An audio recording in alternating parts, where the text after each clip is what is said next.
Welcome. Well, you are at home with Jim and Joy, and you are an important part of our EWTN family. And we are so delighted that you welcomed us into your home. We would love for you to send us an email with a question or a comment to jimandjoy@ewtn.com. Today, we're excited to have our guest, Steve Hemler, who is president of the Catholic Apologetics Institute of North America. You can go to the website. It's Caina, C-A-I-N-A, web.org. And Steve has authored some books. You could get them on ewtnrc.com. The Reality of God, The Layman's Guide to Scientific Evidence for the Creator, and also now his latest book, Search No More, The Keys to Truth and Happiness. And so both at ewtnrc.com, religious catalog there. And Joy, on Monday we did a whole show on if someone were to ask you why you believe God exists, what would you say? And that was a wonderful show. We heard from so many people sharing about it, and people shared various things from looking into a child's face and to just looking at creation and thinking that through and wondering. So many things that they shared, and we're going to continue that conversation. Somebody who's given his life and dedicated himself for finding and understanding those reasons to believe that God exists. And then in his second book, he's really, from what I can see, saying reasons for Jesus, who Jesus is, reasons to believe who Jesus is, reasons to believe in the church that he established, reasons to believe why it's important to go to Mass. You know, what is the value of the church? So you have the general belief of does God exist? You don't necessarily have to be in the church to understand that God exists, right? The handiwork is declaring the glory of God. The firmament is showing it, and so on. That's all there. But then, have you revealed yourself? God, have you shown your face? Have you revealed yourself? Do you want me to do anything? You know what? And then in his second book, he goes into that. So important because it's for the salvation of souls, and it's for the salvation of souls that have already met the Lord and believe that in the church, but yet they're not believing as they should, and they're leaving the church in droves. Right, because they don't understand their faith. And so search no more. Everybody, you know, the big buzzword, everybody wants to be happy. I want to be happy. Yeah. Well, you're not happy until you find your place in God and you get connected to your Creator. Because, you know, what does it profit a man if he gained the whole world and lose his own soul, which is rather scary. And so we know that there are many of you out there, you have children and grandchildren, and they've left the church, or they, especially during this COVID pandemic, when we are all going back to church, are they coming back? I'm sure pastors and priests are concerned about the same thing, and bishops, because it's kind of like, I don't need it. I don't need God. I kind of got this all by myself, and I figured this out. And a lot of people do Jesus on their own terms. That's right. It's me and God. I have my Bible, I pray, and that's all I need. That's all I want. So Steve Hemler is here to help us along so that we know why we believe what we believe about the existence of God and about the Catholic Church, so that we can give an answer for the hope that is within us, and to do it with dignity, respect, love, and accuracy. We'll be right back. Plenty more to come. Don't go away.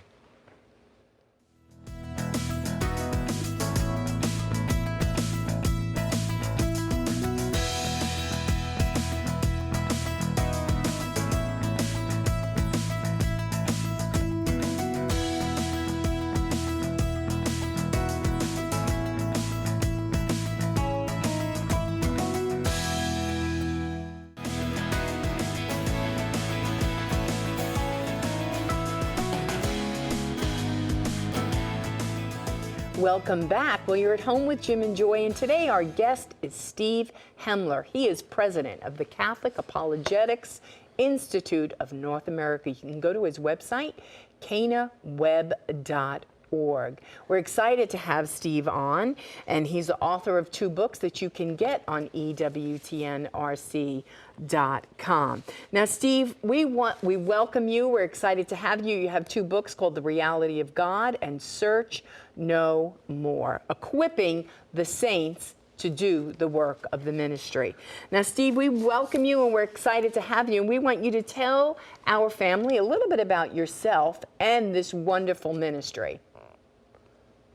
Hi, Jim and Joy. It's a pleasure to be with you today.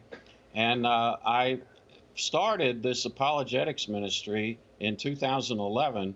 And like many people today who actually find that there are compelling reasons to believe in God, scientific reasons and very valid reasons to believe that Jesus is the Son of God and rose from the dead, and to go to church. There's important reasons to not just worship God, not just be spiritual, but to worship God in a community. Yes. And when I, like many people, I discovered all these things, and it was like lights going on, and so I put together PowerPoint and video-based presentations for our confirmation students, and started giving them with adults as well, and they were very well received. And so in 2011, I took early retirement, voluntarily walked away from my job as an engineer, which for 30 years, and felt this call to help dispel doubts, because many people today have doubts about God, Jesus, and why go to church, and also strengthen faith. Many people need to have their faith Yes. strengthened, Yes. and they also, like you said, equip the saints. That it's important to help committed Catholics know how to explain and share their faith with others, and why we believe what we believe. And it's most interesting that we're having this show this week, because, as you know, Thursday is the feast day of Saint Monica, Right. and Friday the feast day of Saint Augustine, her Yes. son. Yes. And I find in many of my talks and at conferences and places, I meet many people today who are worried about their children and grandchildren who have left the Right. faith and don't practice the faith. And so there are many Saint Monicas out there in the world today. And our vision and our purpose is to help bring them hope. Many of people are giving my books as seed gifts to their children and grandchildren who have either don't believe in God, that's the first book, or who may believe in God, but now what about Jesus, and why go to church? Right. And so these talks and these books are help to bring hope and strengthen the faith of many Catholics. Beautiful. I think you're doing that from what I could read and see, and I'm glad that you have those PowerPoint presentations still, even though you've been traveling to parishes and dioceses and so on, especially at this time where there's not much of that going on. To have a PowerPoint that anybody could use it in the family, especially homeschool, the mothers and fathers, and there's more and more of those. Are you saying that they can go right to your site and get those PowerPoint presentations to use in their homes? We have 7 PowerPoint presentations that are on apologetics. The first one is God and Science, Where Does the Evidence Lead? The second one is Which is True, Creation, Evolution, or Both? Right. The third one is on Jesus. How do we know Jesus is the Son of God who really rose from the dead? And then a new one that we just developed on near-death experiences, how medical scholarly studies of near-death experiences reveal the reality of our soul and an afterlife, heaven and hell. And then another one is on how are we saved? How do we, as Catholics, answer that question when we're asked, are we saved? And why did Jesus have to die on the cross and go through that brutality for our salvation? Why couldn't God just be merciful to forgive our sins? And then how do we go about accepting that gift of salvation that Jesus won for us? And then another important talk is on why we need the church. Being spiritual is not enough. We've talked about that today, how people are spiritual but not religious, and they think they can it's them and God, but we really need the community and the sacraments, the grace of the sacraments. And then the last one is on why would a loving God allow evil, pain, and suffering? So we do these presentations in parishes, at conferences. We can do them as webinars, and they're also available for viewing, and people can download the PDF, but the presentations themselves, 5 of them, are now available for viewing on a online Catholic faith formation platform called cmax.tv. And so they can go to Cana, CAINA.cmax.tv to view and show children and others these presentations. Well, they're fantastic themes and topics and subjects. They're those that people have been sharing again and again in their own lives. And so let's talk further about your first book and why you did the first book. because it's the reality of God, because the existence of God, kind of the big questions. Doesn't seem like, I didn't read that first book, but that you get so much into the church and so on. But it's a larger reasons for God's existence. And then you have the subtitle, The Layman's Guide to Scientific Evidence for the Creator, The Layman's Guide for the Scientific Evidence of the Creator. So unpack that book a little bit, why you did it. I'm sure it's to reach people, but also you have this equipping end to you so that we could take it and run. Yes, that's correct. This book is aimed at people who have doubts about the existence of God or want to have their faith strengthened and be able to share with others why we believe in God. It's so important today to have good, valid reasons for why we believe what we believe. It's not, you can't just say, well, the church teaches it. People don't accept that. There's what's called the searching faith stage, that people today are asking questions, and this is actually a healthy thing, because by getting these questions answered, then they can move on to your own faith. It's your own faith. It's no longer your parents' faith and no longer the faith of your, it's your own faith. So in the book, we cover the rest of the story on how science actually supports belief in God. There are many people today that believe that science has somehow disproven God, but nothing could be farther from the truth. We look at the Big Bang. From nothing comes nothing, so if everything came from nothing, then there must be a cause for that. We look at the laws of nature and the order in the universe, these mathematically elegant laws of nature that take the greatest efforts of the finest human minds to unlock, like Einstein, Newton, people like that, E equals mc squared, F equals ma. They take the greatest efforts of the finest human minds to unlock and figure out these mathematical formulas of the laws of nature. It must have come from a mind, capital M, far greater. Where else could they have come from? And then we also look at the fine-tuning of the universe and of our solar system for life. It's amazing that there are these factors that are all set just right for us to be here. Yeah. They call this the anthropic principle. And so the point was to put this evidence in plain English. I don't have a PhD, and so the intent is to have this guide be understandable by regular people and young people and easily digestible.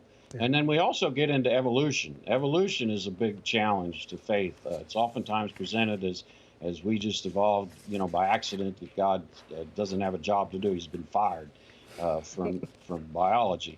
And but that's not the church teaching. The church teaching is that if our bodies evolved over time, through natural processes, so be it, that we're not truly human until God brings that rational soul that Aquinas talks about and other philosophers. And so body, like Michelangelo showed, body and soul together, that's when we have the first human being. And so the church believes in what could be called evolutionary creation, that if God chose to have work through secondary natural causes, he's still the primary and intelligent cause behind it all. Yeah. And then we look at human evidence. Within human nature, there's evidence of God's existence. These transcendental desires that Father Robert Spitzer talks a lot about are desires for perfect love, perfect truth, perfect justice, perfect home, perfect beauty.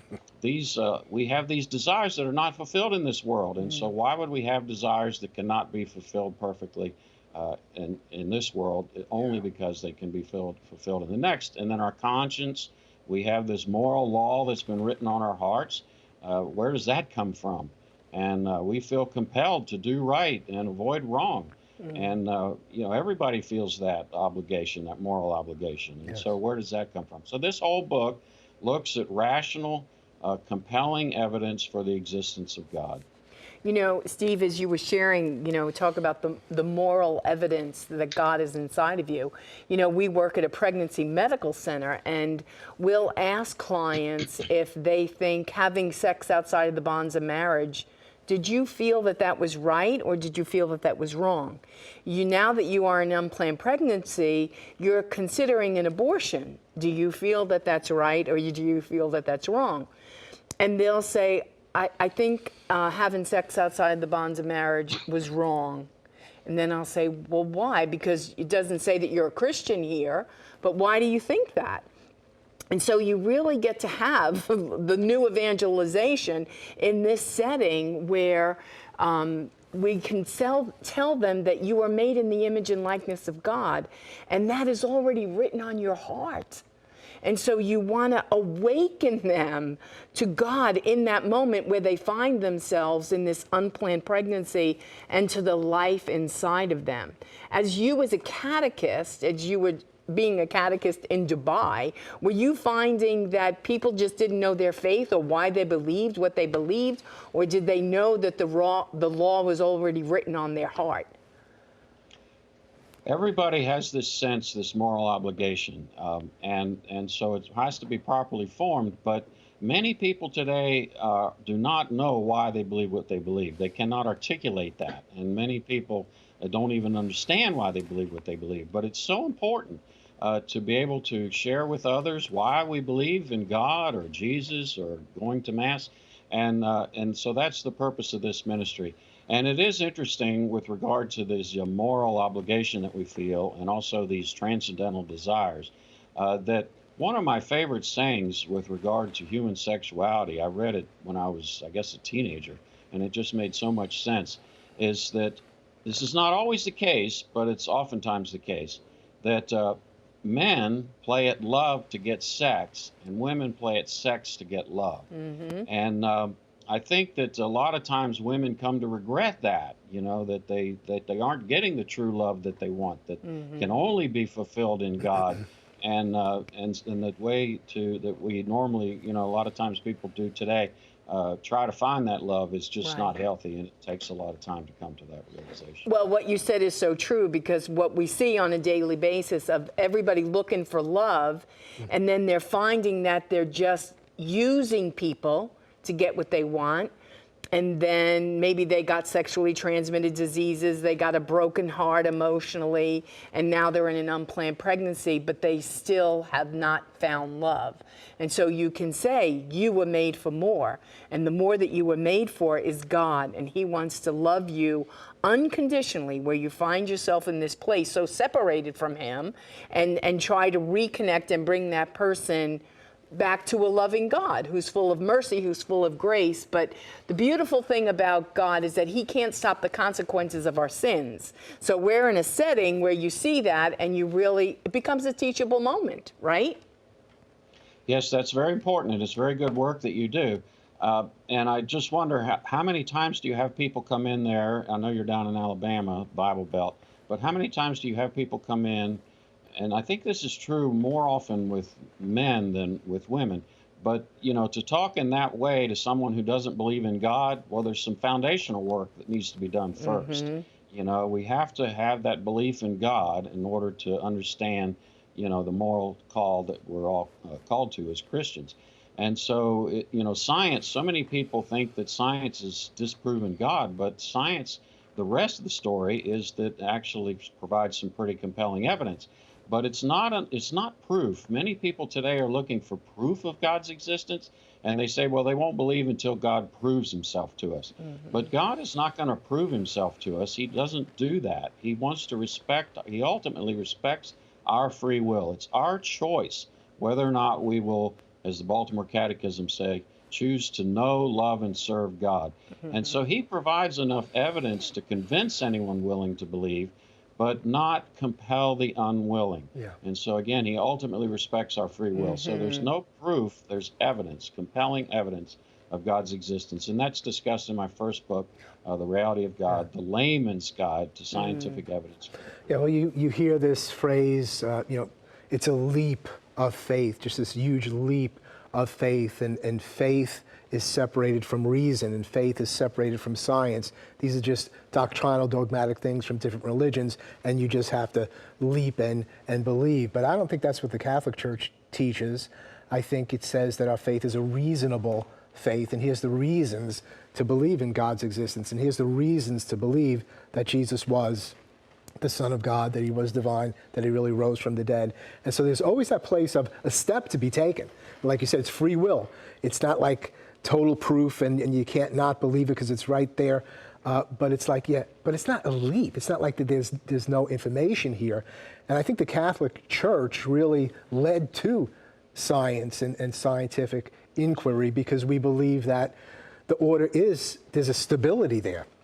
yes, there's a fall, but there's an order there. You can learn things. There are constants there, right? Constants in the universe, the law of gravity and the speed of light and whatever. This is true, and we can inquire rationally about things and learn. Absolutely. And our faith is a rational faith, all the way back to Thomas Aquinas and Augustine, St. Augustine. And our faith is built on reason. And so it's not a leap of faith, it's more like a step of faith. Right. If somebody actually goes through and looks at the rational reasons to believe, then the faith, the leap should not be there. It should just be a small step. That's what, that's what premarital training and courting needs to be about, isn't it? That you kind of look at one another and you're evaluating one another to some degree, and you're saying, hey, I have enough reason to believe I could spend a lifetime with you. I want to spend a lifetime with you. But you know what? You don't know how that's all going to work out either. So there is a step to be taken, and here we are 43 years later, and we're still together, and we're going to trust and believe. We still have lots of reasons to believe we're going to finish this time together. Yeah, my wife and I have been married 42 years, so we were married about the same time, I think. Well, Steve, thank you so much for being with us today, for beginning to unpack the great work of CANA, the Catholic Apologetics Institute of North America, CAINA web.org. We're going to share more come Friday, but thank you for opening us up to the teachings on belief that God exists, and now you'll unpack probably on Friday more fully why the church is a very reasonable choice for us to come into. Thank you so much. Thank you, and God bless you. Plenty more to come. We'll be right back. Please don't go away.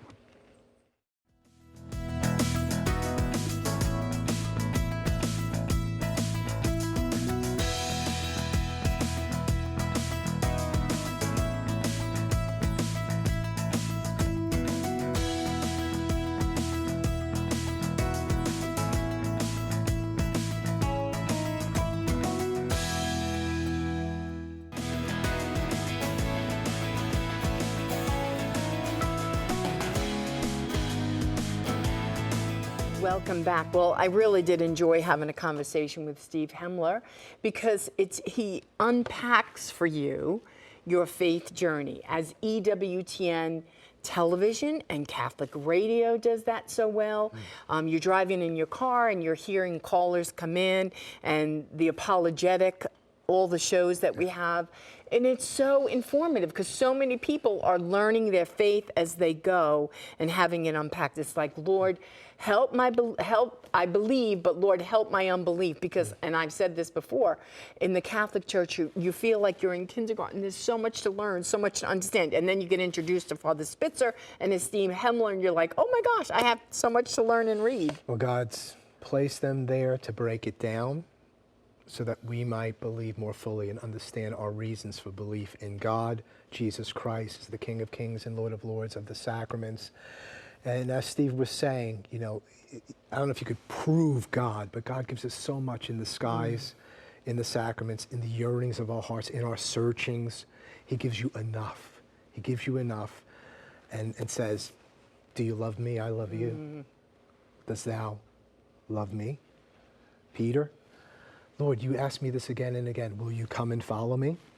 So at various times in our life, he asks us the question again, and he gives us all that we need. I've prayed for you that when you fall, you'd be able to come back again and strengthen your family, strengthen the other apostles. God is so good and so kind. Let us cry out to him. Let us say yes to him. Let us believe in him. And if you don't feel like you believe enough, he believes in you. He believes in you. You're an important part of this EWTN family, and you're always at home with Jim and with Joy. Keep it on EWTN now. God bless you. Bye-bye.